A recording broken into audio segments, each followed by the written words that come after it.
Circuit breaker અને isolator વચ્ચે સમાનતા જણાવો. તો આ પ્રશ્નમાં લગભગ દર વખતે પરીક્ષામાં એવી રીતે પૂછે કે ભાઈ સર્કિટ બ્રેકર અને આઇસોલેટર વચ્ચેના તફાવતના મુદ્દા જણાવો.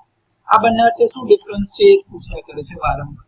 પરંતુ ઘણા બધા ઓછા લોકોને આ સવાલનો જવાબ આવડે છે કે ભાઈ સર્કિટ બ્રેકર અને આઇસોલેટર વચ્ચેની સમાનતા કેટલી છે.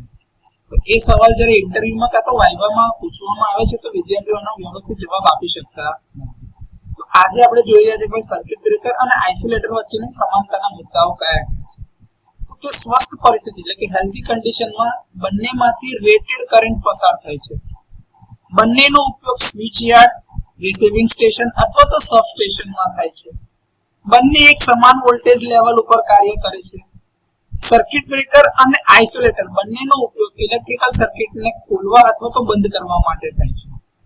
આ બંને મેન્યુઅલી, મોટર ઓપરેટેડ અથવા તો ન્યુમેટિકલી એટલે કે હાઇડ્રોલિક પ્રેશરથી ઓપરેટ કરી શકાય છે. સર્કિટ બ્રેકર અને આઇસોલેટર સર્કિટને ખુલ્લું છે કે બંધ એ દર્શાવવા માટે એક વિઝિબલ એટલે કે દ્રશ્યમાન સંકેત પણ પૂરા પાડે છે.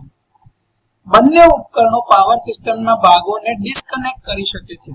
મેન્ટેનન્સ અથવા તો ફોલ્ટ હેન્ડલિંગ માટે સાધનોને અલગ કરવામાં મદદરૂપ થાય છે.